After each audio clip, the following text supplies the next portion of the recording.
Hello guys and welcome to the video. This is part 2 of the PTR patch for 2.61. There's a slew of new updates, especially for the Demon Hunter. Demon Hunter got buff, more buff guys, more love for the Barbarian as well. Fucking awesome. And also some extra bits, man, that's happened over the last few days, man.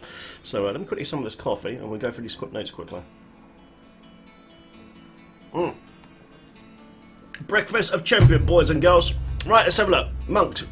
Tempest Rush Flurry. Reduced the maximum stacks from 500 to 100. Maybe that was overperforming, I'm not too sure.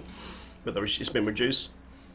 Okay guys, Wizard's Guild Arcane Orb, Frozen Orb has been buffed. Okay, fellow streamer SVR90, he's now done a GR 110 with Frozen Orb on his Wizard, man, which is really cool. So we might be looking at a new top build, maybe. But time will tell. PTR damage numbers always go up and down, so take it with a pinch of salt.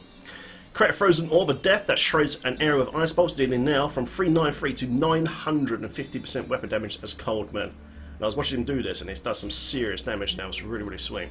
Definitely check out your Frozen Orb guys on your Wizard on PTR. Bug fix. Fix an issue where your pets would double dip from the damage bonus granted by Wolf Companion. Love it. Okay guys, Frostburns no longer drops now on Crusader. No item change there. Lord Greenstone Fang got a massive buff. Now up to 300 to 400% increased damage to Fan and Knives, up from 160 to 200%. So basically done Buddy J. Wilson on this and fucking doubled it. Delicious. Okay guys, this is the bar buff I was talking about. Now, the problem with the Barbarian on the Wrath of the Wasteland, when you come out of your Whirlwind and you applied your Rends or Ground Stop or whatever skill you wanted to use, your damage reduction would turn off and you would die. Blizzard have now fixed this, and now during Whirlwind and 3 seconds after you gain your 50% damage reduction. So those are playing Barb now, guys, when you come at your Whirlwind now, you won't just go blah and just splat, man. It's a much needed change. It shows that Blizzard, I listen to the community. Blizz, thanks for running. It's a really good change, It's my favourite Barb set as well. Lovely. Okay guys, changes for Crusader, 6-piece Aken. The damage reduction is now gone up from 20 to 50%, so Aken now will be much more tanky. It's true actually, because Aken has been squishy for a while, so this will help out a hell of a lot. 50% damage reduction seems to be the norm these days for most sets anyway, so it's glad this has been brought up to that level, sort of thing. It's a bit weird playing a Crusader that is squishy. It doesn't seem right, you know. He's a big hulking dude with all this armour and shield, and he's like, blah! It's like glass cannon, man. He shouldn't be like that. So it's a good change, man. I like that change. It's cool. Force of the Evoker 2-set bonus class for Crusader has been changed as well. And the force damage has been reduced from 115 to 70%, but there's a little tip here. There is currently an issue which causes the actual Thorns increase to be 35% instead of the 70%. This will be fixed in upcoming PTR patch. It'll probably be Tuesday coming, man. Today is the 25th, so it might be the Tuesday coming after soon. Also, guys, 6-set bonus. Damage to Thorns has been increased now from 1.6 to 2,700%. So don't worry about this 2-set thing here as a nerf. Don't worry, it's not a nerf at all. With this here, this is going to be hitting like a truck now, basically. So it's a massive buff to Thorns of the Evoker. Okay guys, we've got some love here for the Demon Hunter, Natalia's Vengeance 6-set bonus. The damage has now gone from 750 to 2.5k. That's an enormous buff to Natalia's set, man. So Demon Hunters rejoice. But remember, these numbers can change. This is the test server. Okay guys, Firebird's got changed on 6-set bonus. The damage has gone down by 50%. They boosted up to 200 from 120, now it's down to 150. But to be honest, it still will perform very well. I believe this is the top build at the moment on PTR. But yeah, like I said, man, yeah, things will change on the PTR. Veer's Amazing Arcana 6-set bonus has changed as well. It used to be increased number of Archon stacks gained by hitting with an Archon ability from 1 to 2. And now Archon stacks now reduce damage taken by 0.15% and have their damage bonus increased by 18%. So another change there. Chento's changed as well. 2-set bonus. Every second while in an Archon form, you expel a wave of destruction, dealing now from 350 to 600%. And every time you hit with an attack, also, why not in Archon form, you get 600% damage bonus as well. So we've almost doubled it, man. Almost done J. Wilson here, doubled up again. A few bug fixes as well. PTR only. There's a lot of PTR only stuff here. Fix an issue where minions summoned by the Demon Hunter's Wolf Companion would double dip on damage from the 6-set bonus from a Born Brotherhood of the Marauder. So that's been changed. PTR only as well. Fix an issue where Gargantuan would double dip damage from the Helltooth Harness. Another fixer, guys. Fix an issue where Hydra would double dip damage from Taurasha. 6-piece bonus. Fix an issue with 2-set Veers, Arcane or Arcane Blast, and Arcane Strike would not freeze enemies unless you had a slow time rune chosen. Fix an issue where equipping certain legendaries on a follower would cause performance issues. Really, I wonder what items were causing the performance issues. That's interesting. Roger, Roger. All good. Fix an issue would cause the change to Deity's binding to incorrectly affect existing items. Version of this items as well has been fixed. Fix an issue where Wave of Destruction was simply doing less damage than intended. That's been fixed now as well. Love it. Fix an issue where legendary power on Gavel Judgments was not being applied when the item was equipped. Shit, really, shit. Boys, go test that shit, man, right now. Fix an issue where equipping the new version and the old version of the Shortman's Finger will result in no legendary power from being applied. And also, guys, a little change here to this. Adventure mode. Rifts. The Shrouded Moors tile set and the large temple of the Firstborn tile set can no longer be selected for greater rifts. They've actually taken them out of the greater rift rotation. The reason is because basically these maps have no density. It's a shame though, because the maps look absolutely awesome. It's one of the newest maps they've got, but they just don't have that much mob. So at the moment they've taken them out of the greater rift, which actually is good. But it's a shame though, because those maps look absolutely fucking awesome. So hopefully Blizzard will one day bring those maps back and put a shit ton of monsters in there, because that's the only problem with it. You know, there's not enough monsters. And what I've changed here, guys, the amount of experience, rift / greater rift progress that shock towers provide has been increased. Good, because I hate shock towers. At least we kill them now, we get some progression. Okay, guys, so that is the official patch notes so far, but we've got some more snippets for you.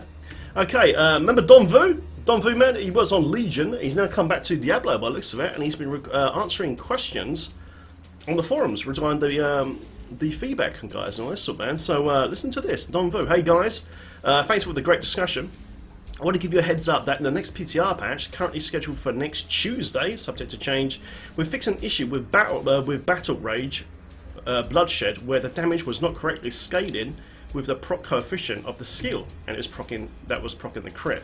We're also going to test increasing Immortal King's 6-piece damage bonus to 1,500% as well, and increasing the damage reduction from Bandamite to 60 to 80%. We'll continue to monitor all the Barbarians builds on the PTR and make changes accordingly after these changes go live to the PTR. Please remember that this is PTR and things are subject to change for going to the live servers. Unfortunately, we weren't able to include these changes in this week's PTR patch. The way our patch process works, sometimes changes doesn't make it a cut-off date. I hope you guys understand. Thanks again, man. So good, man, guys, to have Don Vu back, and he's very, very good with the community. You know, he always goes back and forth, sort of thing, man. So Don Vu, welcome back, bro, and thanks for getting back to us, man. You know, it just makes people feel more happy when there's that communication between the player base and the devs, man. So this is really, really good, guys. Really, really good. But it's not just there. There's more. There's another one. Another couple of guys post here from Don Vu, man, regarding the Demon Hunter. Thanks for your feedback from Hebelon. I unfortunately have some bad news for you. In the next PTR patch, we'll be testing a change where the N6 damage bonus will not work with your sentries because of automation, basically. There are some reasons behind this decision. The N6 M4 sentry builds can encourage a playstyle where your sentries do bulk of the damage. A long time ago, the old sentry build, basically, you just dropped your sentries and hid in a corner, and they would just blow everything up, okay? It was fun, but stupid at the same time, you know what I mean? Because you could literally just, you know, kill everything, just hide in a corner, go out, pick up your loot and all that sort of stuff. So, you know, the Blizzard don't like that, so they've changed it. We've had this playstyle before, or a pre-administration of M6. Demon Hunters would literally just lay their sentries, hide in the corner, and blow everything up, less than ideal. Our internal testing shows that N6, M4 sentries, with the current numbers, has the potential to be far ahead and way better than every other build in the game, let alone the M6 Sentry build. So, you know, they already know it's going to be stupid OP, so they're going to put a stop to it now before it gets, you know, out of hand and all that sort of stuff. To ban the N6, M4 other builds, we would have greatly decreased the damage to the N6 gives. This means severely nerfing other N6 builds that allow different playstyles other than Demon Hunter sets. We feel that if you want to play a centric build, then Marauders is the set to gear for, because otherwise it just make the other set rubbish. One of our goals is to ensure that each class has multiple builds with different playstyles that are competitive. Making N6 M4 work is possible, but we would be adding a playstyle that is similar to one that already exists, M6, and of course other losing other playstyles that play different. Thanks again for your discussion, man. I love this guy, man. You know what I mean? He's back in here and he's talking to us and all that stuff, so good feedback. And guys, there's one more, man, from Don Vu for the Witch Doctor, and I'm quite excited, man. Listen to this, man. This is exciting. Now, Jade right now on the PTR is good. I wouldn't say it's overpowered or anything, but this is quite exciting. Problem with Jade, it always has been with Jade Harvester build, is squishy. Okay, I'll personally put a feedback report in as well. The devs are listening, guys. Listen to this, man. Don Vu, thanks for your feedback. Jade Doctor is one of my favourite Witch Doctor builds, and I'm happy to see much discussion about it. I want to let you know that in our next PTR patch, currently scheduled for Tuesday, guys, we'll be increasing the duration of things affected by creeping death from 3,600 to 14,400 seconds. That is a major change. We'll also be testing adding 50% damage reduction after casting Soul Harvest for the Jade Harvester 6-piece. Please remember this is PTR, and these things are subject to change before things go to our live servers. Unfortunately, we won't be able to include these changes in the current week's PTR patch, which was last Tuesday. Patch process, blah blah blah. Thanks again. Don Vu, thanks very much, man. So there you go, guys. Jade Harvester, well, at the moment, in the next PTR patch, we'll have 50% damage reduction. And Creeping Death, man, affected by DOTs, Locust Swarm, Haunt. We go from 3.6 to 14. Basically, it's quadded there, haven't they? They're quadded there pretty much. So, yeah, that's fucking a major, major change there for Jade. Jade right now, it feels like the old Jade of old when we used to play it years ago. You know what I mean? Actually got its goddamn boom back. You know, boom! You know what I mean? Go in there, trigger, man. Just get fucking triggered. You know what I mean? It's awesome. So, yeah, I'm really excited, man. So, coming on the channel, guys, soon. Once the PTR settles down a bit and it comes closer to release, I will start releasing some PTR builds. And then we'll do the live ones, okay, after that. So, yeah, incoming, guys, incoming. And there you go, guys. That is all the information I've got so far. As soon as there are any more changes to the PTR, I'll let you guys go as soon as I can, man. I didn't want to record this video straight away. These notes are actually out 3 days ago, but I deliberately held back just in case there was some more feedback coming through, which obviously it did with Don Vu, man. And there you go, guys. Once again, thanks so much, guys, for tuning in. If you enjoyed this video, give it a thumbs up. If you didn't, give it a thumbs down. I will see you in the next video, guys. Take care and have fun in Sanctuary. Whoop, whoop, whoop, whoop. Jade's coming, boys. Jade is coming. Nice.